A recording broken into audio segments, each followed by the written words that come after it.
Bem, eu pensei inicialmente em trazer alguma coisa sobre os mandamentos da família, mas depois eu pensei, esse negócio de mandamento, talvez bem-aventurança seja algo mais suave, né? Então resolvi transformar algumas ideias aqui nas bem-aventuranças do pastor como esposo e pai. E obviamente que falando para os pastores, as esposas vão ouvir de um modo muito, muito especial. Então não estou simplesmente querendo colocar uma carga pesada demais sobre os pastores, mas é bom que as irmãs também se situem do outro lado, cada uma junto do seu esposo, pensando de que modo eu tenho sido bênção no ministério do marido. Então, isso na realidade é muito importante. Também quero dizer preliminarmente que nós temos, cada casamento é uma experiência diferente.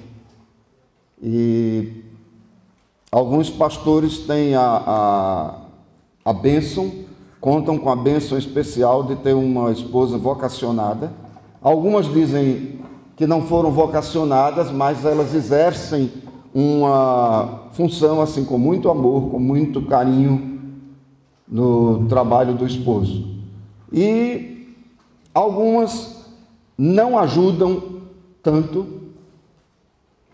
mas não atrapalham. Bem, eu prefiro ficar aí. Então, as bem-aventuranças do pastor como esposo e pai. Feliz o pastor que encontra tempo para a esposa e os filhos. Tenho certeza que já as irmãs vão começar a beliscá-los aí, né? Feliz o pastor que encontra tempo para a esposa e os filhos, sem se descuidar do precioso tempo necessário para a sua vida devocional e do exercício do pastorado.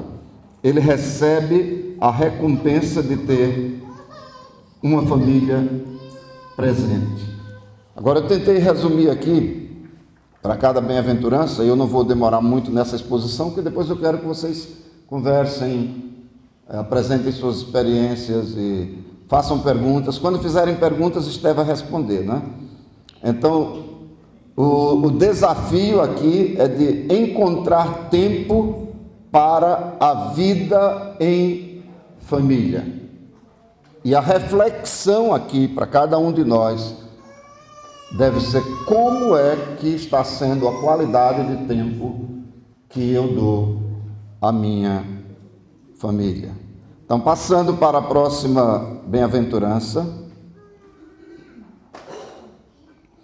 Feliz o pastor que tem prazer em conviver com a família.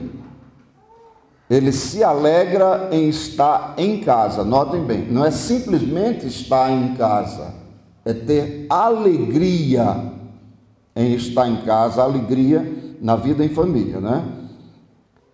E sua presença completa a família, tornando-a mais alegre. É terrível quando tem aquela, e papai já vem, então tá. Não, a presença do pai deve completar a família e tornar essa família ainda mais alegre. Ele é abençoado em ter mais condições de pregar sobre a alegria completa.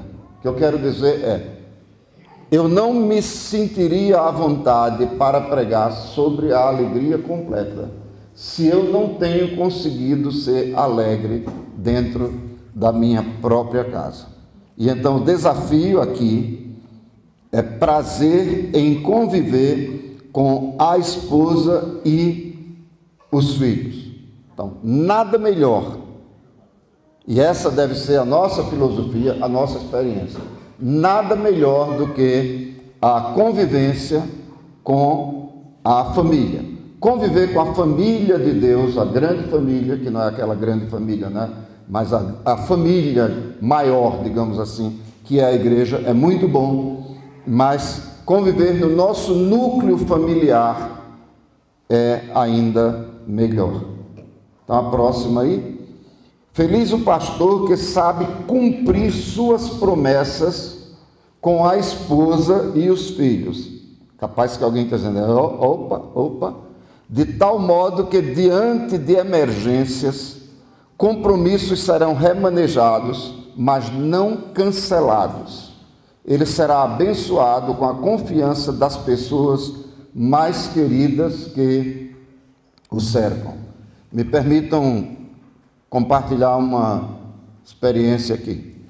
Nós morávamos em Belém há vários anos e os nossos filhos todos ainda estavam em casa, eram bem crianças, e nós tirávamos geralmente o dia da segunda-feira para eu ficar em casa, né? Tanto trabalho de dirigir uma igreja grande, ensinar em seminário, então segunda-feira era um dia mais ou menos sagrado. Trouxe Esté comigo que quando eu falar alguma coisa ela pode dizer assim, não, nem tanto, né? Mas eu acho que isso aí ela concorda, que nós tirávamos esse dia e nem ela ensinava, nem eu ensinava, nem fazia visitas e tal. E geralmente fazíamos alguma coisa com as crianças. Mas nesse dia nós resolvemos fazer algo assim muito especial para eles. Tinha um circo na cidade, e era um circo que tinha uma sessão infantil muito interessante em algumas tardes. Então nós prometemos a eles que iríamos a esse circo nessa tarde. E planejamos toda a tarde com eles e fomos para a cozinha com eles fazer pastéis, empadas. Eu gosto muito de mexer com isso, que eu sou filho de padeiro, confeiteiro, né? Então aprendi a fazer essas coisas e ensinamos para os filhos. Então estava ali aquela euforia, tudo muito bom. Quando o telefone toca, né? Às vezes isso acontece, o telefone toca na casa pastoral, já sabe, e aí vem problema.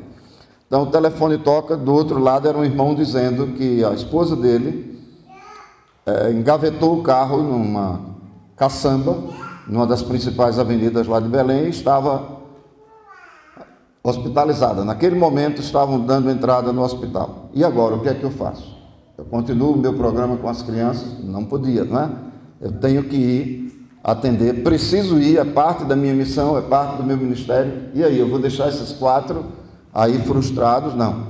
Eu fui lá junto deles e disse, pai vai ter que sair, tal, mas nós vamos sair um outro dia. E então eu precisei remanejar compromissos depois, até compromissos da igreja, reunião que seria aqui, eu passei para ali, tal, numa outra tarde, atendimento, para ainda naquela semana mesmo, cumprir o compromisso com eles.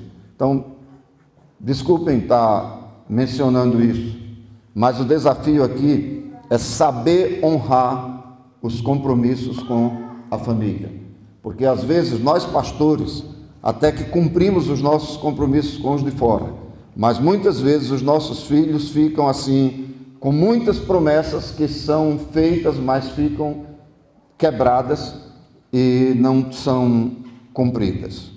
A próxima aqui que eu tenho é: feliz o pastor que sabe distinguir que sua atuação na igreja é passageira, mas suas responsabilidades como esposo e pai não se limitam ao tempo. Ele é abençoado como esposo, pai e avô, e sua felicidade alcança a felicidade. Então isso é muito importante. Eu já fui pastor de todo mundo na minha família. Já fui pastor de minha esposa, já fui pastor dos meus filhos todos. Hoje eu não sou mais pastor de ninguém, porque eu não estou mais no pastorado de nenhuma igreja. Então, a figura do ex-pastor existe, mas a figura do ex-marido, principalmente a figura do ex-pai, isso aí não tem muito sentido, né? Nós não queremos ser ex nesse aspecto. Então, o desafio é distinguir entre a atuação na igreja e a nossa missão na família. Então, isso aí é muito importante que saibamos fazer essa distinção. Próximo aqui, feliz o pastor que conserva o encanto do namoro. Não vale nenhuma irmã beliscar o marido por enquanto, tá? Feliz o pastor que conserva o encanto do namoro com a esposa. A crueldade dos problemas não o torna cruel. Ele vive a bênção de ser apaixonado por ela e constatar que o amor que os uniu se fortalece mais e mais a cada dia. Só compartilhando aqui, eu e Esther nos conhecemos no seminário, Sara sabe bem disso. Nós fomos muito amigos. Somos, né? Graças a Deus. Mas a nossa amizade era tão grande que todo o seminário, todos os nossos amigos diziam que nós namorávamos, que nós estávamos sempre juntos, sempre um esperando pelo outro, sempre um conversando com o outro. E quando nós começamos o namoro, depois de muita oração, nós ainda começamos assim, mais do que um pacto de amor, era um pacto de oração, porque nós tínhamos medo que não desse certo e então nós não queríamos deixar de ser amigos. Podíamos até deixar o namoro de lado, se fosse o caso, mas a amizade não. Então, essa questão do cultivo da amizade é muito, muito forte. Mesmo que muitas vezes, por causa da diferença de atividades, a gente está marido para um lado, a esposa para outro lado, são atividades diferentes, são lugares diferentes e não há tempo, mas gente, há algo que se chama qualidade de tempo, vamos aproveitar isso, de conversar, de compreender, de compartilhar. Então, não deixar morrer isso. As mãos que se uniram um dia no altar, elas precisam continuar mais unidas a cada dia. Então o desafio é conservar o encanto do namoro com a esposa. E você, que é esposa, conservar o encanto do namoro com o seu marido. Feliz o pastor que se relaciona com os seus filhos com a mesma delicadeza e amabilidade com que trata as crianças, adolescentes e jovens da igreja. Isso é muito sério. Ele receberá a bênção de ser respeitado e amado pelos filhos. Então, mesmo o carinho com que a gente trata as crianças, adolescentes e jovens na igreja, às vezes nós somos tão pacientes, mas quando chega em casa parece que o nosso limite de paciência acabou. Nós precisamos ser ainda mais pacientes, ainda mais amorosos, porque em casa nós somos pastores, né? É o pastor que eles estão vendo na igreja, que estão vendo lá no púlpito, mas principalmente o pai. Então, o desafio é relacionar-se amavelmente com os filhos. Feliz o pastor que sabe respeitar a privacidade de sua família, não permitindo que a esposa e os filhos passem por qualquer constrangimento.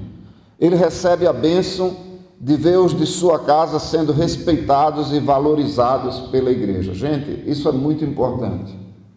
Vocês que respeitam, que valorizam filhos e esposa, talvez não possam imaginar os absurdos que são cometidos aí fora.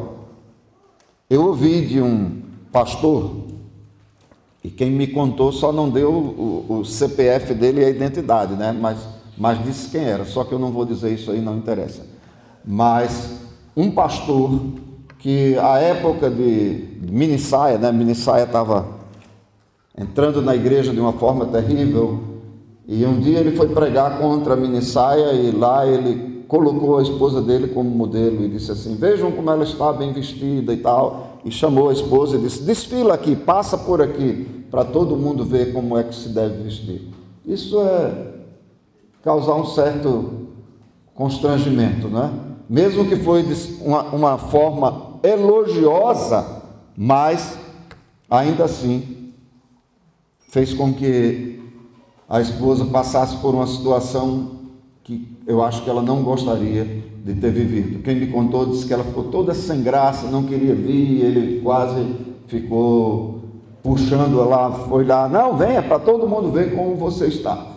Uma outra ocasião, eu estava presente quando um pregador chegou no púlpito e disse assim: bem, eu não posso pregar sem antes pedir desculpas, pedir perdão à minha mulher, porque hoje eu a ofendi, hoje eu fui grosseiro com ela, hoje aí desabou naquela confissão de pecado e que deixou bem claro para a igreja que eles tinham vivido uma briga terrível antes do culto.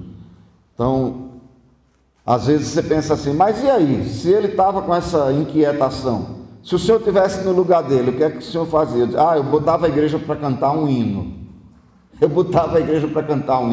Eu ia lá juntinho dela e no ouvido dela eu diria, me perdoe, eu te amo, mas aquilo ali ficaria entre os dois. Todo mundo ia ficar querendo saber o que é que eu fui falar com ela, mas eu não a exporia assim. A mesma coisa a questão dos filhos, né? Quantas vezes nós queremos que o filho de pastor seja melhor? Me lembro quando eu assumi um pastorado e os filhos, tinha um deles que estava bem adolescente e ele era de dar trabalho mesmo. E um dia o líder dos adolescentes chegou para mim, pastor, eu quero falar com o senhor. Entrou no meu gabinete, começou a conversar e tal. Não, porque eu estava brigando com os meninos, porque na reunião dos embaixadores do rei, eles estavam muito mal comportados e o seu filho também. Você fez muito bem em ter brigado. E eu disse a ele que ele tinha que se comportar melhor porque ele é filho de pastor. Isso fez muito mal. Mas pastor, fez porque ele não tem culpa de ser filho de pastor. Eu acho que filho de pastor não é para estar lá no púlpito puxando a calça do pai, puxando o paletó do pai, tal. Eu sei que às vezes a gente não pode evitar isso de criança, mas no índice de normalidade isso não é para acontecer, tão engraçadinho, não é nada engraçado, porque também a gente não acha engraçado quando os filhos dos outros irmãos da igreja vão à frente e começam a fazer isso, a dar espetáculo, quer dizer, esse não é o lugar. Então, nem um extremo, nem outro. Os nossos filhos devem se comportar bem no templo e em qualquer outro lugar por causa do compromisso que eles têm com Jesus. Porque eles têm um valor maior, um valor especial que nós estamos tentando passar para eles ou que temos passado para eles. Mas não vamos colocar uma carga. Você é filho de pastor, então você tem que se comportar assim. Não, gente, não é assim. Não exijam tanto de seus filhos. Então, o desafio aqui é respeitar a privacidade da família, né? Isso é muito importante. Feliz o pastor que, enquanto prega, sua esposa e filhos sabem que suas palavras não são mero discurso dominical, mas sim uma realidade vivenciada no lar e nos demais relacionamentos. Ele recebe a bênção de poder ser achado fiel. O nome disso é transparência. Nós precisamos ser, nas nossas casas, aquilo que nós somos no templo, né? Tem aquela historinha que eu espero que na realidade seja algo que alguém inventou, não seja um fato verídico, mas diz que um pastor morreu e na hora do elogio fúnebre, alguém se levantou lá para fazer um elogio fúnebre e a viúva e os filhos, os muitos filhos, né, estavam ali, os meninos choramingando, baixinho e tal, e a mãe ali com eles, e então o orador lá do elogio fúnebre começou a falar que ele era uma pessoa excelente, uma pessoa maravilhosa, cumpre todos os deveres e tal. Aí quando chegou na vida doméstica, disse assim, um pai exemplar, um pai amoroso, um esposo devotado. Aí a viúva bateu assim num dos filhos e disse: vai ver se é teu pai mesmo que está ali no caixão. Então, precisamos viver de tal forma que aquilo que nós pregamos, que as nossas palavras sejam realmente um reflexo daquilo que nós vivemos. Então, viver o que prega e pregar o que vive, esse é o desafio. Próximo aqui. Feliz o pastor que com o seu exemplo de disciplina ensina sua família a viver dentro de um orçamento. Isso aí tem sido o maior desastre em muitas famílias, né? Ele sabe que não é quem ganha mais que é feliz ou mais feliz, mas quem aprendeu a contentar-se com o que tem. Ele é abençoado em não viver endividado. Eu sempre disse para os nossos filhos, e é uma coisa que eu e Esté começamos a viver muito antes de casados, porque ambos muito pobres, e a gente dizia: não existe coisa melhor do que olhar a vitrine, porque você não paga nada para olhar a vitrine. Então, olhar a vitrine, olha, mas não entre na loja. Então, você olha ali e tal, e pensa: ah, que interessante, e vai embora. Não entre na loja, porque senão a tentação vai ser maior. Muitas vezes nós ficamos reclamando de salário, e eu sei que salário de pastor é muito pouco. Todos nós vivemos dentro de limites, e notem bem a palavra limites. Então, nós precisamos viver esse princípio do apóstolo Paulo, quando ele diz que aprendeu a contentar-se com o que tem. Então, antes de fazer aquisições, nós precisamos consultar o nosso orçamento familiar. E a certa altura da nossa experiência como família, é bom que os filhos participem. Eles devem saber o quanto a família ganha. Eles devem saber que esse dinheiro é bênção, vem de Deus e que precisa ser gasto da melhor forma possível, né? Então, nada melhor, humanamente falando, nada que dê mais tranquilidade do que não vivermos endividados. Então, o desafio aqui é dar exemplo de contentamento inabalável. E para a alegria de todos, a última bem-aventurança. Aí depois a gente vai conversar. Feliz o pastor que sabe delegar atribuições na igreja e planejar o seu tempo de modo a participar também das tarefas em casa. Eu devo dizer que essa aqui foi Dona Esté quem fez, viu? Se bem que eu concordo com ela. Ele recebe a bênção de maior convivência com a esposa e os filhos, e com eles desfrutar, deve ser desfruta, né? De experiências indizíveis. Desculpem aí a redação que ficou quebrada. Quando eu passei aí, eu não fiz exatamente o que ela me deu. Eu assumo o erro. Então, a ideia é de planejar o tempo para podermos ter condições de ajudar nas tarefas domésticas. Quem foi que disse que porque você é pastor você não vai fazer nada em casa? Precisamos descer do pedestal. Precisamos ajudar de alguma forma. Ah, não, mas esse negócio de cozinha para mim, eu não estou lhe convidando para ser cozinheiro, não. Você pode tirar os pratos de uma mesa, você pode varrer uma sala, você pode enxugar os pratos enquanto sua esposa lava. Então são serviços que tornam o casal mais junto, mais unido, que tornam a família mais próxima. Então esse é o desafio, de podermos nos planejar para encontrar o tempo e assim ajudarmos nas atividades domésticas. Eu quero contar uma rápida experiência aqui para vocês, para deixá-los mais à vontade, pastor Michel e demais colegas e irmãs.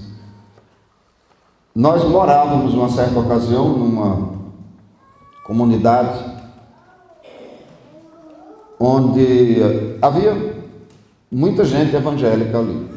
E uma noite nós estávamos chegando da nossa igreja, já assim, talvez umas 10 da noite, E os nossos filhos já estavam maiores, né?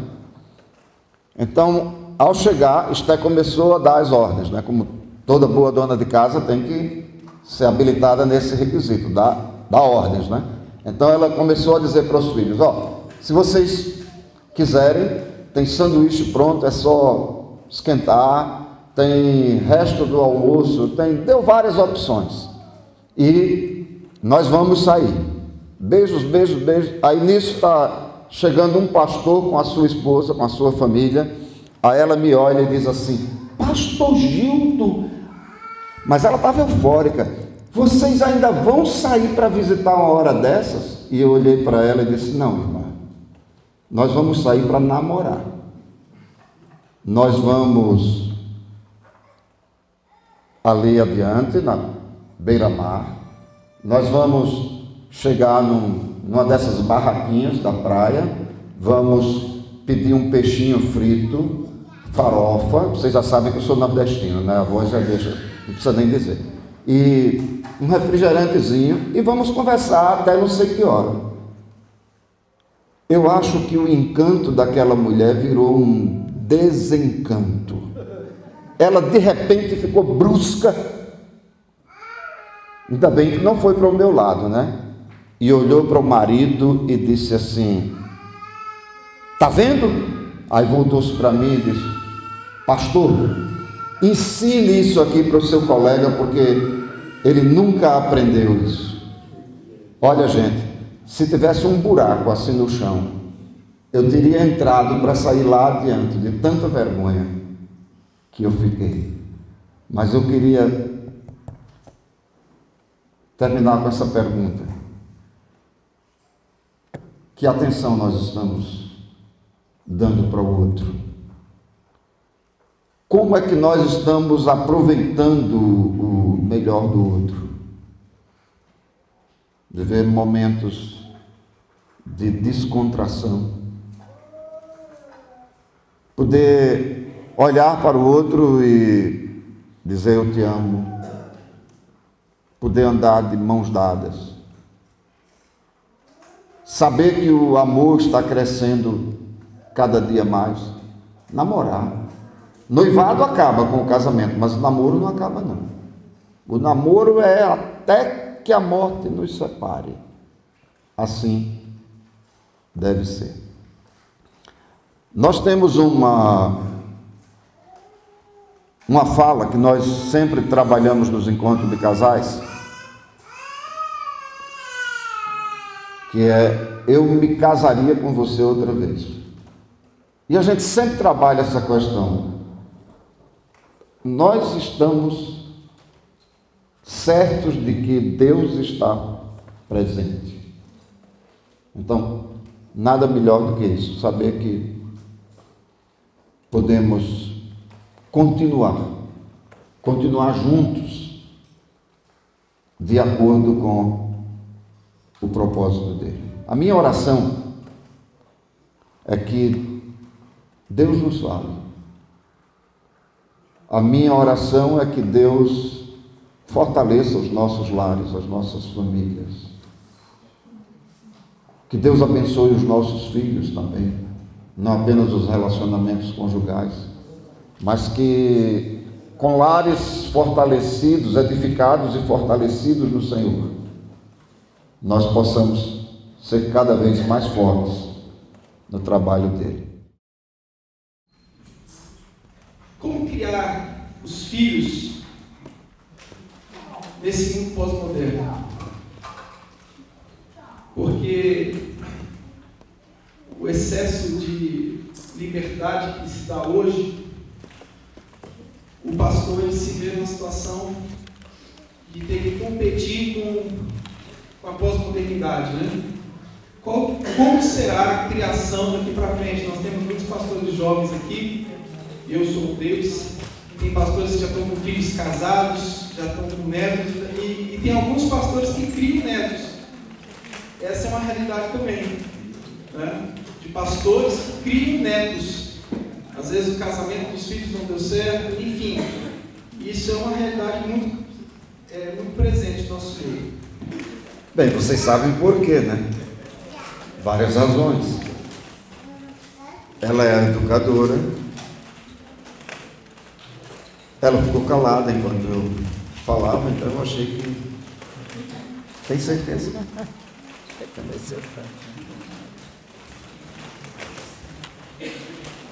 Eu diria que algo que funciona não só na pós-modernidade, mas sempre funcionou, é trabalharmos a partir da nossa própria realização. Muito obrigado. Trabalharmos a partir da nossa própria realização. Então, mostrarmos sempre a alegria em servirmos ao Senhor. Nós não somos profissionais do culto. Nós estamos prestando um serviço ao Senhor. Nós estamos obedecendo ao plano dele, que é o melhor. Então, eu acho que mostrar isso para os nossos filhos, com a nossa atitude, assim, por exemplo, é domingo. Puxa vida, outro domingo? Já? Então, isso vai... Mas se em vez disso, nós mostrarmos alegria, que bom, hoje é domingo, então você no sábado, olha gente, que bom, amanhã é sábado, a gente tem que ir à igreja, gente. Então, eu acho que essa disposição de vida é muito importante.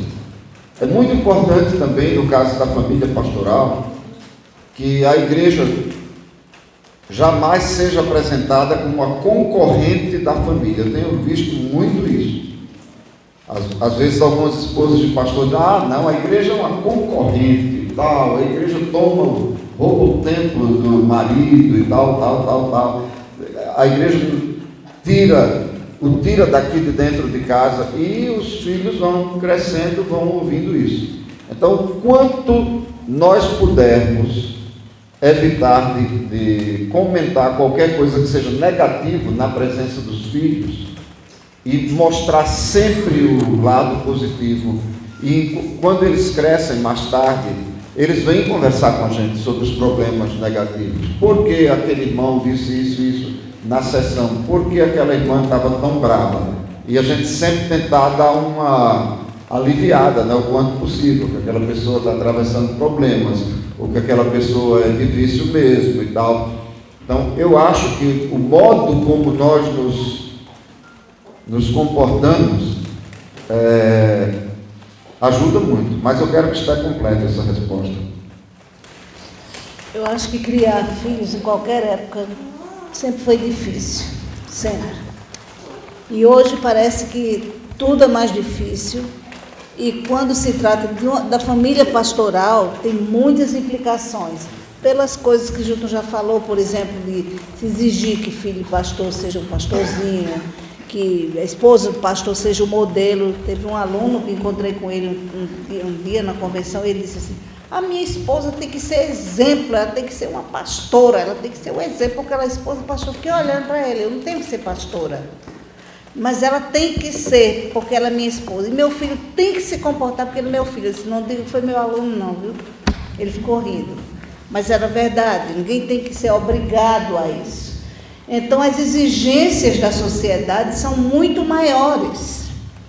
Eu acho que as coisas facilitam um pouco se a gente não assume certas posições, por exemplo, de dizer... Você tem que ser assim. Isso, você não vai fazer isso porque isso é pecado. Você não vai fazer isso porque o mundo está fazendo. E você é um crente, você tem que se comportar. Eu acho que criança tem que ser criança.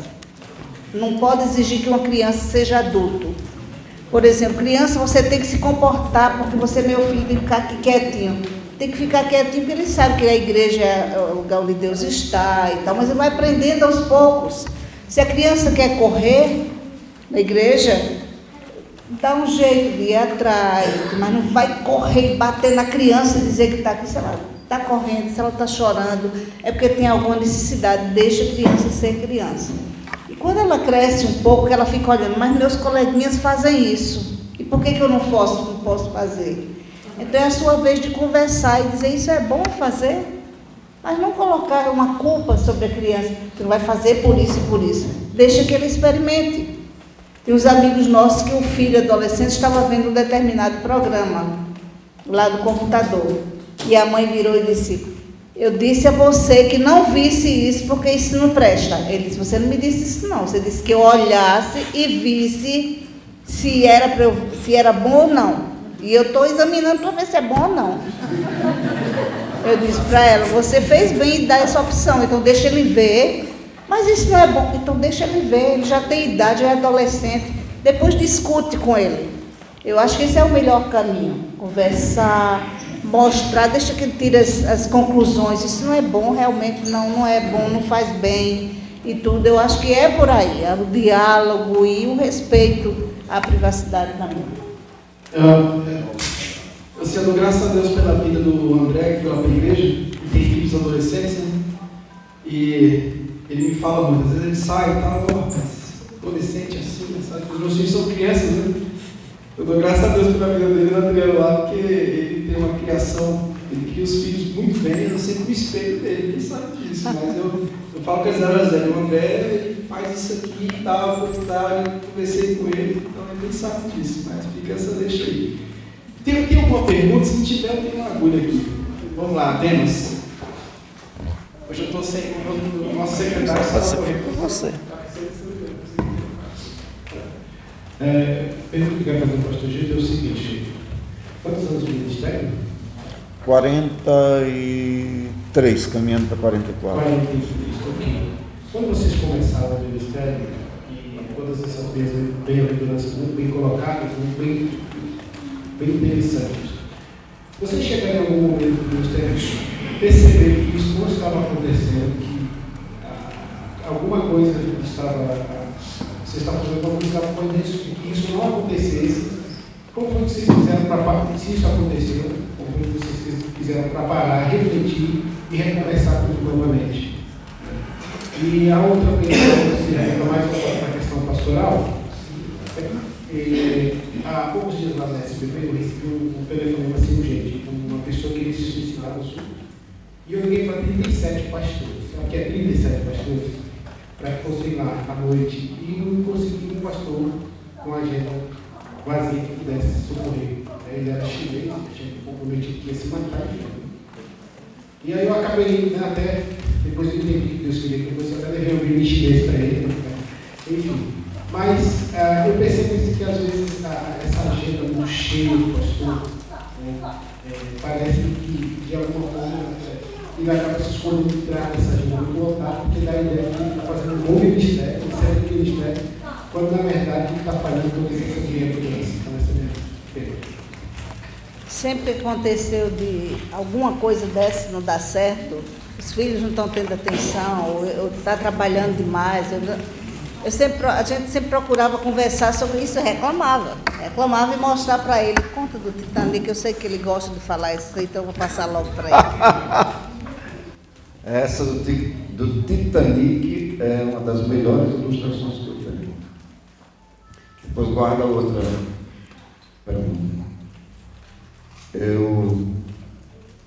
Eu ia falar num congresso dos pastores batistas capixabas. E aquele congresso era sobre pregação. Então era um congresso oficina, em que, ao terminar o congresso, cada um deles ia sair com um livro, com tudo que eles haviam preparado, em termos de sermões, vários tipos de sermões, e sermões para várias ocasiões e tal. E eu nunca trabalhei tanto num evento, tanto no período de preparação quanto durante o evento. Aquele congresso quase me esgotou. Então, estávamos exatamente nesse período que antecedia ao congresso, quando o Titanic foi lançado. Vocês lembram o filme Titanic, não é? E ela louca para ver o Titanic. Eu queria ver o Titanic. E eu não tinha o mínimo interesse em ver o Titanic. Primeiro, eu não tinha tempo mesmo para ver o Titanic. E depois eu não tinha o mínimo interesse, porque eu já sabia o final do filme. Eu sabia que aquele barquinho ia naufragar e não era o fim romântico que eu queria, então eu não queria ver. E ela me pediu várias vezes, queria ver o Titanic e tal, mas ela não é de ficar insistindo, mas Eu sabia que ela queria ir e sabia que estava em falta com ela. Então, eu estava, algumas vezes, quase virando as noites, estudando, preparando as mensagens, os estudos, o trabalho para as oficinas. E numa dessas noites, ela foi deitar, eu ainda estava no computador, né? Quando ela acordou, eu já estava de volta ao computador. Quer dizer, eu dormi assim, talvez umas 3 horas naquela madrugada. E eu tinha preparado, tinha acabado de preparar, estava acabando de preparar um sermão sobre a família, que eles pediram que eu pregasse alguma coisa sobre a família. E esse sermão era Ministério Excelente, Família Ideal, baseado lá nas palavras de Paulo, as recomendações de Paulo, 1 Timóteo, né, sobre o comportamento do pastor e tal. E eu, inocentemente, tinha responsabilidade no seminário logo depois, então eu pensei, e ela é uma excelente revisora, né? Ela já estudou homilética. Quando eu me arrependi de ter ensinado homilética para ela, já era tarde, mas ela me ajuda muito. Então, eu cheguei para ela e disse assim: minha filha, eu terminei de preparar esse sermão sobre a família. Eu estou convencido que era um excelente marido, né? Terminei de preparar esse sermão sobre a família. Dá uma olhada nele depois. Ela tá. E ela é sempre muito calma, graças a Deus. Mais agitada em casa sou eu. Aí ela, ajeitando ali o café, mas eu achava que quando eu tomava meu banho rápido, não ia dar tempo dela examinar aquilo ali. Bom, eu acho que o café já estava ali rapidinho. Quando eu voltei do banho, sentamos à mesa, terminamos de orar, ela me olha e disse assim: li seu sermão. Aí eu disse: que tal? Aí ela: está muito bom. Mas se você não me levar para ver o Titanic, você não tem moral para pregar essa mensagem. E aí? Eu fiquei com a cara no chão. Me perdoe, mas eu precisava fazer alguma coisa. Eu era diretor dos cursos de teologia do Seminário Teológico Batista do Norte do Brasil. Aí vem a questão da agenda, né? A segunda questão lá. Uma agenda enorme. Tinha atendimentos para fazer na igreja. Aí eu chego para uma secretária e digo: ó, vai ajeitando aí os meus compromissos e tal, mas deixa esse final de manhã, amanhã, deixa esse final de manhã aqui, que eu não posso estar aqui de jeito nenhum. A partir de 11 horas até a tarde eu não posso estar.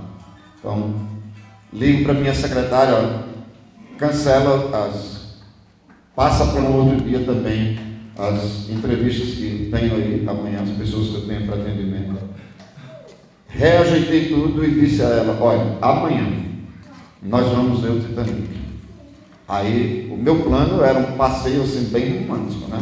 Nós íamos sair, nós íamos a um restaurante bonzinho para pastor, né? Assim, um shopping. Nada muito romântico em shopping. Então, e depois nós íamos ver o Titanic. Vocês sabem o que acontece? O carro quebrou. Nosso carro quebrou. Mas eu tinha dado a minha palavra. E era uma questão de resgate. Eu havia falhado. Saímos de ônibus. Mas fomos. E eu paguei a minha palavra e ainda ganhei essa ilustração, né? Então, é isso aí. A gente sempre trabalha assim muito aberto um com o outro. E os nossos filhos também. Nós sempre fomos de nos reunir para conversar, para orar juntos e tal. E eu acho que isso faz muito bem. Só completar, quando o pastor Michel falou nesse mundo pós-moderno como criar os filhos, que eu falei que é difícil, especialmente quando chega uma certa idade, eu acho que a gente precisa ter abertura para saber como falar e o que falar. Algumas vezes chocam a gente. Tem uma outra geração que não... tem coisas que a cabeça da gente não está muito aberta, né? Então, é difícil. E eu lembro de uma ocasião em que um adolescente da igreja chegou e disse: pastor, eu queria marcar uma hora com o senhor, pode? Pode, já tinha falado alguma coisa comigo, mas ele, posso falar com o pastor? Pode. Marcou um dia com ele. Chegou lá, muito bem, um adolescente querendo falar com o pastor, né? Aí disse, e aí, meu filho, diga aí, pastor, eu estou precisando de mais, o senhor me ajude. Pois não, digo você, dá uma forcinha aí, porque eu estou doido pela tua filha, ela não quer nada comigo. Peraí, no meu gabinete, dá uma forcinha. Então, se a cabeça não estiver aberta para isso, imagina a confusão que é. Então, começa a conversar e tudo, e discutir com ela isso, mas não dizer namore ou não namore, mas nesse mundo pós-moderno e tudo, você tem que ter cabeça para conversar e até responder as coisas inesperadas. Eu acho que a questão da agenda, às vezes nós nos tornamos escravos da agenda mesmo. E não tem outro jeito. Se eu tenho um compromisso marcado, não dá para eu ir. Agora, uma outra coisa na agenda é que, às vezes, você não está se sentindo bem para atender aquele compromisso, ou, às vezes, você sente que você não é a pessoa para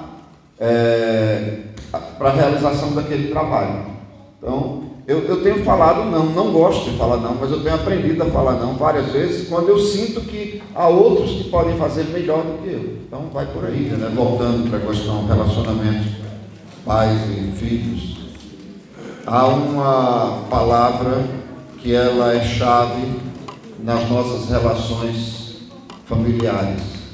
Essa palavra é amizade. Nós estamos perdendo a capacidade de cativar. Quanto nós estamos trabalhando isso, de sermos cativantes? Gente, nada melhor do que um olho no olho, um abraço, um gesto de carinho. Às vezes, simplesmente parar para escutar. Então, isso precisa ser restaurado. Agora, vocês trabalharam bem aí, né? A sociedade de perguntas, em relacionar isso tudo com essa era da informática. Eu acho meio difícil proibir, digamos, o uso na igreja dessa questão de aparelhos eletrônicos. Reconheço todos os problemas, porque os celulares estão muito modernos, tem mais tablet, mais não sei o que, mais iPad, iPad, sei lá, uma infinidade de A's aí, né? Que no fim os A's levam para o púlpito. Porque enquanto eu estou pregando, eu estou dizendo eu, qualquer um de nós, enquanto a gente está pregando, você não sabe. Você vê aquele irmão, aquela irmã com o celular, está lá, né? Se ele está acessando a Bíblia, se ele está acessando um comentário bíblico, ou se ele está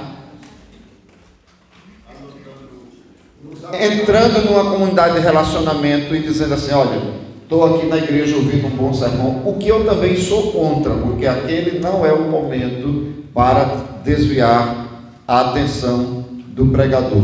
Ou as outras opções, malhando numa rede de relacionamento, né, dizendo o culto não está com nada, o sermão não está com nada, ou talvez ainda pior, mandando um torpedo para algum outro irmão ou irmã dentro do templo, dizendo, mas vocês viram que pregadorzinho ruim? Vocês viram que esse sermão não está com nada? Então, não dá. Você não sabe se a pessoa está usando, como está usando, utilizando aquele aparelho eletrônico. Então, é muito difícil, é algo que está muito em voga. Mas eu tenho, no meu dia a dia, estudado um pouco essa questão da influência desses aparelhos eletrônicos na vida das pessoas.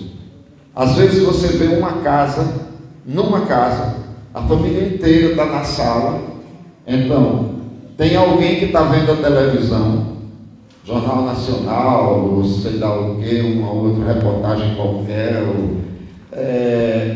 um outro está com um tablet, um outro está com um notebook, e o que aparentemente está disponível, não está disponível não, está com um fone de ouvido, está com um aparelhozinho qualquer, um celular pequeno ali, está ouvindo música. Então, assim acontece. Nós estamos perdendo, a partir das nossas casas e nas ruas, isso também está chegando nas nossas igrejas, a capacidade das relações interpessoais. Então as pessoas hoje não falam mais bom dia, as pessoas hoje não se cumprimentam mais, porque já saem de casa com um miserável, desculpa o qualificativo, um miserável de um fone de ouvido, que ninguém sabe o quanto se ouve, mas enquanto nós caímos nesse mundo, nós estamos perdendo a beleza daquilo que Deus criou. Pense nisso. Então, o caminho é cativar. Vou terminar aqui. Essa coisa de tablet, não sei o que, para criança, isso aí a gente já sabe que é inevitável. Estamos num mundo que todo mundo tem, quem não tiver, acho que nem a gente, né?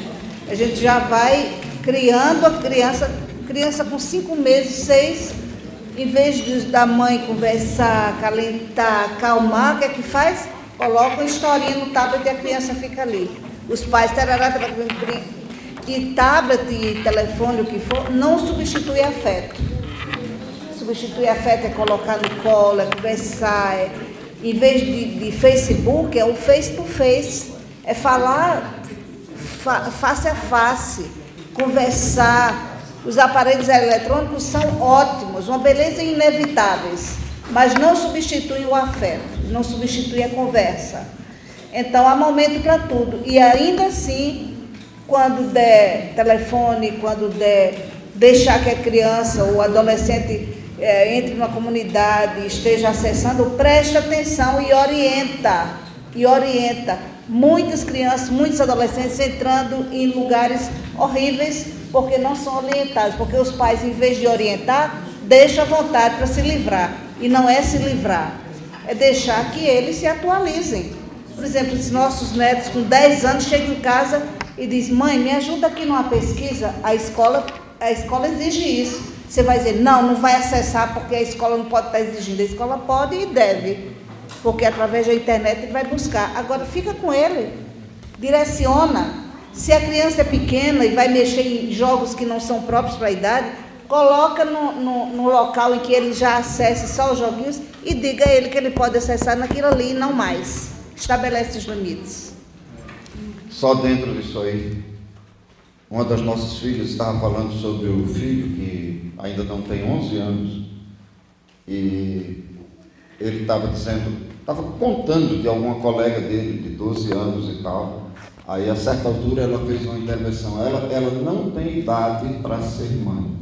Aí ele disse: mãe, ela tem pouca idade, mas se ela for precoce, aí deu uma verdadeira aula de biologia à mãe dele. E ela disse que ficou assim de queixo caído: meu Deus do céu. E ela disse que perguntou para ele: onde é que você aprendeu tanta coisa? Ele disse: não, eu fiz uma pesquisa sobre esse assunto na escola. São os tempos diferentes e nós precisamos estar atualizados para podermos cumprir o nosso papel nesse tempo. Quando os nossos 4 eram pequenos, eram outros tempos, então eu vim falando isso com Gisele. A gente ia de Belém a Maceió, 2.300 quilômetros, ninguém tinha celular, ninguém se preocupava, estamos em tal canto, passando por não sei aonde, não tinha isso. Chegava e pronto, se atrasava, mas chegava. Não tinha isso, então hoje os tempos são outros. Existia a única coisa eletrônica, vamos dizer assim, que existia era a televisão. Aí a gente ia para uma praia, um acampamento assim dos batistas lá em Maceió, a gente ia para a praia: pai, vamos levar a televisão para a gente ver? Não vamos levar a televisão, vamos fazer o seguinte, vamos fazer um programa diferente. A gente ia para a praça, onde tinha só os pescadores. Mas era bom demais, eles adoravam, porque era uma coisa bem diferente. Ia de noite para... Vamos ver a televisão lá no telão. Oh, tem gente sentado tudo no chão, na praça. Vamos tomar aquele picolé que acho que é mais gostoso, porque ninguém sabe nem que água que usa. Aquele picolé. É a sujeira que dá um detalhe. Sujeira que dá um detalhe, eu acho. E coisas assim, fazer programa diferente, jogar, estar junto, fazia diferença. Hoje tem os aparelhos que não pode fugir disso, mas a gente pode, por exemplo, em vez de estar num canto, a criança pode estar brincando com outras, aonde você está enxergando, brincar de bola, quer dizer, deixa fazer outras atividades que não estimula a criança a não estar somente no computador, nem somente no Facebook. Nós fizemos a primeira pergunta voltada para a criação de crianças. Eu queria fazer uma pergunta, e eu sei que tem muitos pastores aqui que já estão em outra fase. Eu fiz uma pergunta para a fase número 1, e agora eu queria fazer uma pergunta para a fase número 3, eu diria. São os pastores que já têm netos. Bisnetos. Já está na fase 4.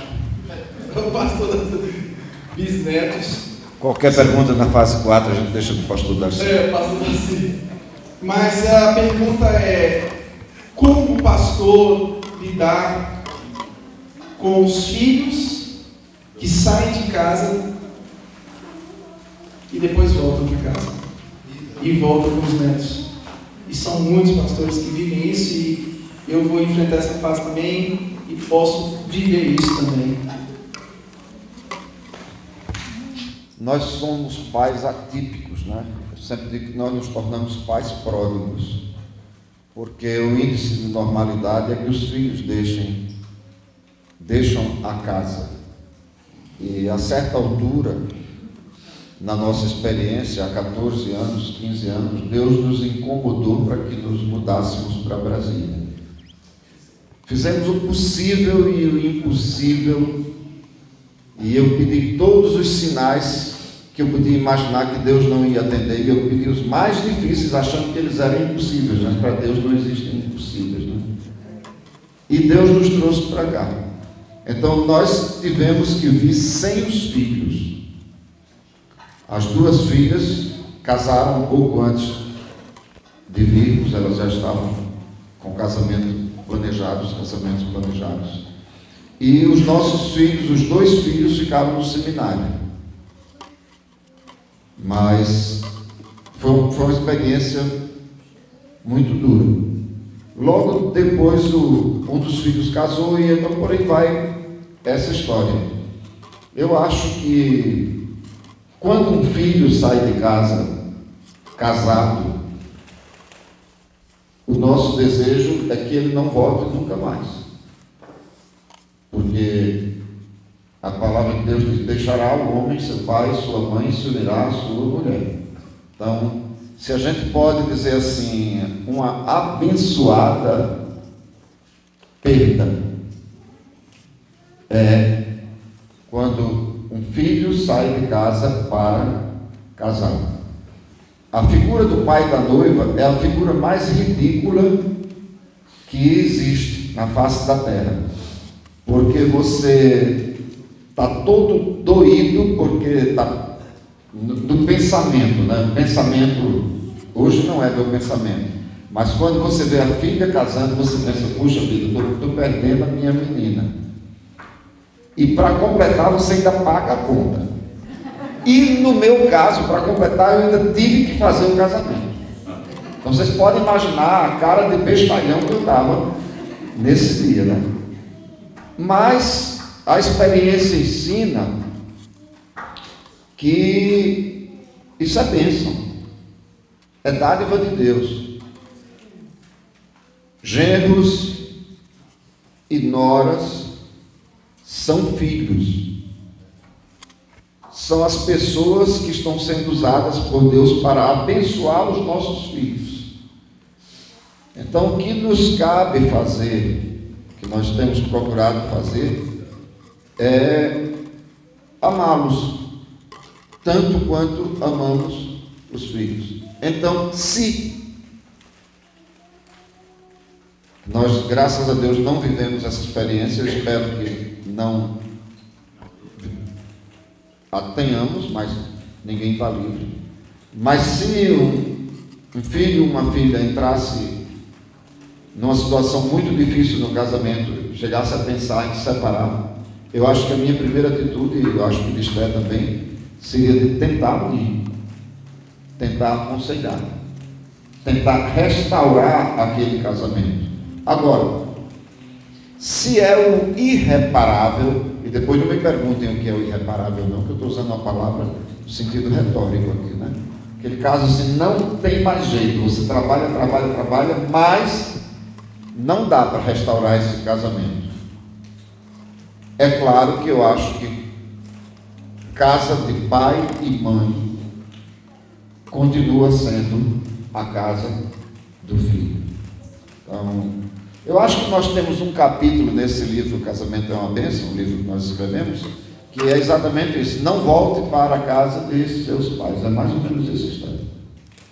Não volte para a casa de seus pais. Ou seja, quando casa, é uma outra família. Agora, em circunstâncias especiais, e também existe a possibilidade de, mesmo o casal não tendo problemas de relacionamentos, eles têm um problema financeiro muito grande, eles precisam morar com os pais, com os sogros, ou o que for, então que sejam recebidos da melhor maneira possível, mas sabendo que essa é uma situação muitas vezes traumática, porque é uma outra família dentro da família, né?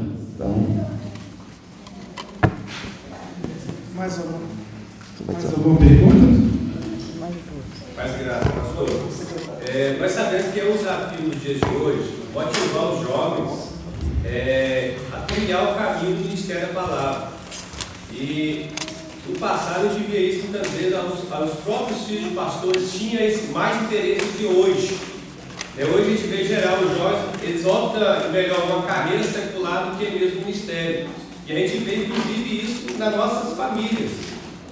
Qual a dica, qual o aconselhamento que o senhor dá para pastores, para aconselhar jovens, a igreja, até mesmo seus próprios filhos, que às vezes os filhos eles ficam com aquela ideia seguinte: igreja é pesada, é uma profissão que não ganha bem, que, enfim, tem as dificuldades, é uma escravo da agenda, não tem esse interesse.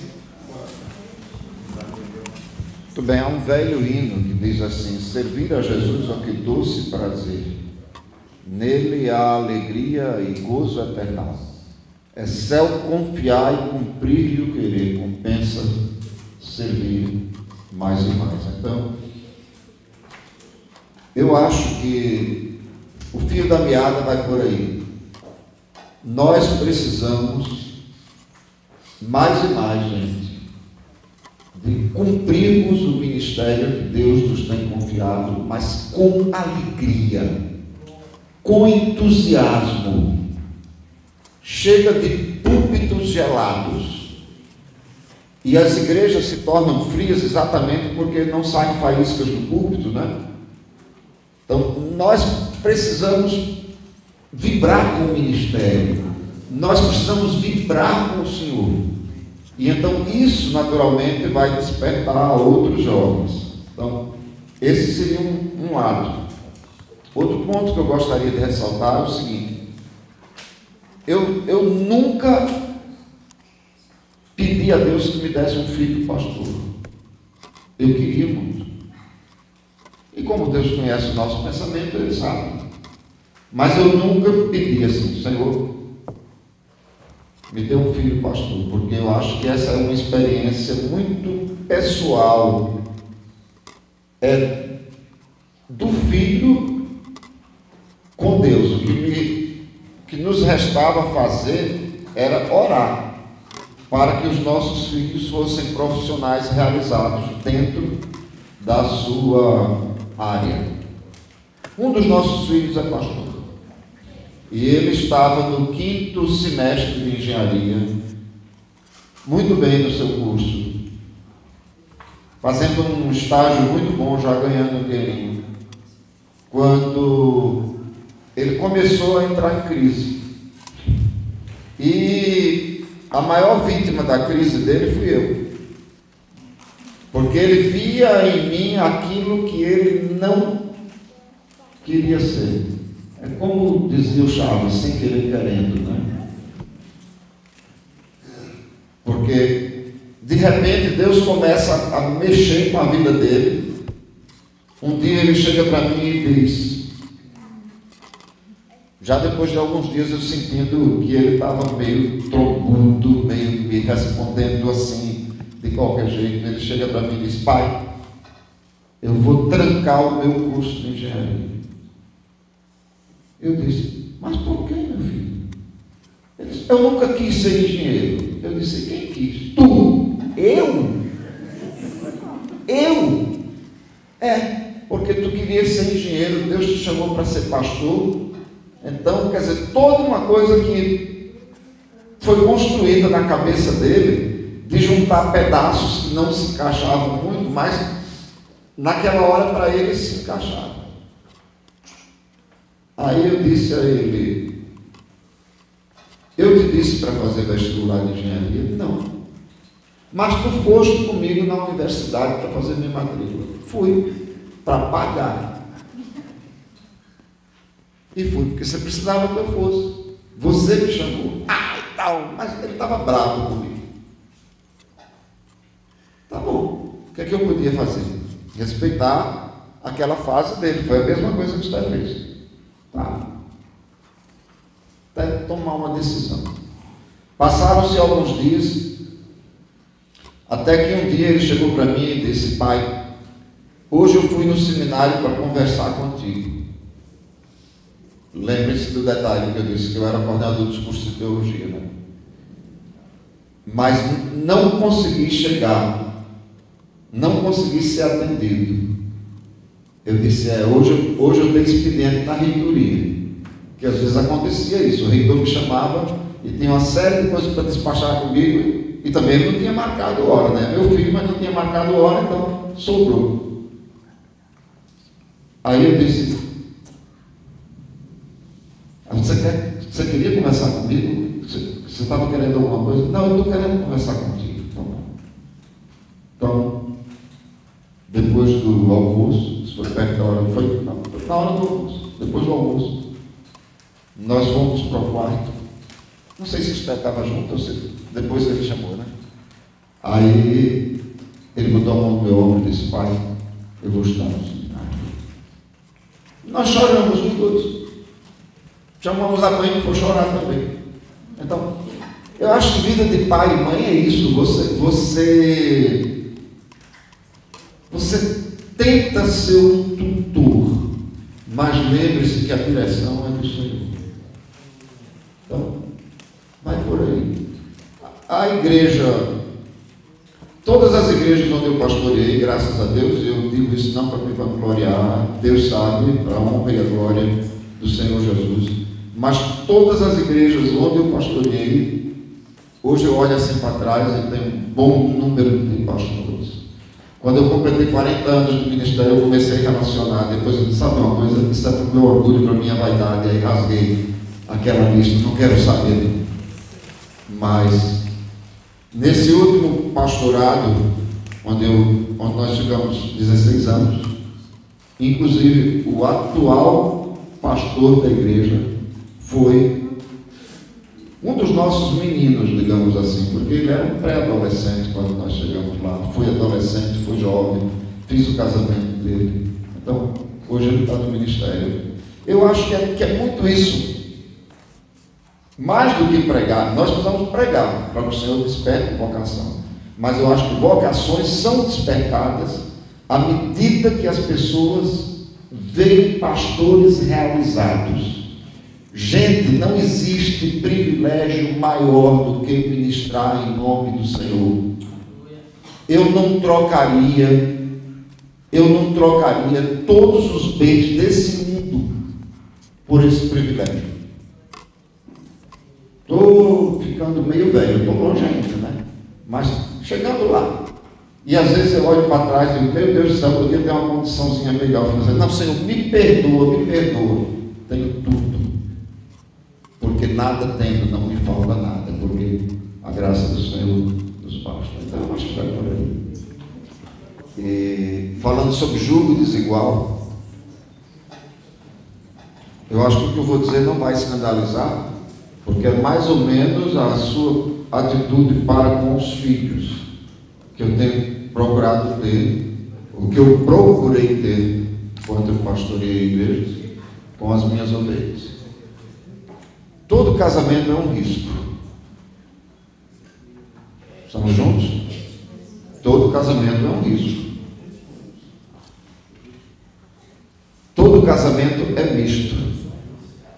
É um homem e uma mulher. Pelo menos espera-se que assim seja, né? Agora, quando entra nessa questão dessa desigualdade de julgo, que a gente chama de casamento misto, as complicações são muito maiores. Sempre pedi a Deus que livrasse, sempre pedimos a Deus que desse pessoas da mesma fé para os nossos filhos. E Ele nos atendeu. Agora, apesar de eu ter esse pensamento assim contrário, eu sei que é muito mais arriscado. Na minha experiência, nossa experiência de 44 anos, aí quase no ministério, não adianta você chegar para um jovem ou uma jovem da igreja que diz, ó, quero casar e tal, e a pessoa não é evangélica. Não adianta você dizer não case, não adianta você desaconselhar, porque não vai resolver. Não adianta você dizer não faço, porque a pessoa sai e vai casar em outro lugar, às vezes termina se afastando da fé. Então, a filosofia que eu adotei, mesmo dizendo a um e a outro, eu tive um princípio como pastor de igreja, que eu nunca fazia um casamento sem antes ter uma série de sessões de aconselhamento pré-matrimonial. Nós dois com o casal. Sempre levávamos também em casa para tomar uma refeição com a gente, para conviver em família e ouvi-los. Então, todos os casais que já passaram pela nossa mão, digamos assim, houve caso de a gente dizer claramente, olha, vocês não têm, ou vocês resolvem esses tais e tais pontos, ou vocês não vão ter condições de convivência. E às vezes os dois sendo da igreja. Mas a gente sabia claramente, porque uma coisa que a gente fazia era colocá-los para brigar, né? Eles não sabiam que a gente estava fazendo aquilo, mas a gente ia trabalhando, até quando chegava num ponto de atrito, aí a gente sentia isso, aí começava a buscar, as coisas ficavam nas entrelinhas. E tal, puxava de um, puxava do outro, daqui a pouco eles estavam no ponto de se agarrar, né? Tá bom, conversem mais sobre esse assunto, daqui a, digamos, 5 dias a gente se encontra outra vez e vamos continuar. E brigas. Então, algumas vezes, não tantas, mas algumas vezes nós dissemos, olha, vocês precisam resolver esses pontos, vocês precisam orar sobre isso aqui. E eles teimavam e casavam, e eu fazia o casamento, pedindo a Deus que tivesse misericórdia deles, né? Só faltava ler, perdoa-lhes porque não sabem o que fazem, porque seria a passagem mais adequada para eles. E depois, infelizmente, se separarem. Então, no casamento misto, eu tomei a mesma atitude que a irmã tomou como mãe, que o pastor é meio mãe também. Eu sempre procurei acolher a parte não crente. Nós sempre procuramos acolher. Então, hoje nós temos várias pessoas, tanto, digamos assim, no caso do marido, como às vezes da mulher, parte que não era crente, que pelo carinho, pelo acolhimento recebido na igreja, foram sendo cativadas e mais tarde eles chegaram a conhecer Jesus. Então, esse acolhimento é essa questão do cativar é algo que realmente nós precisamos trabalhar aí nesse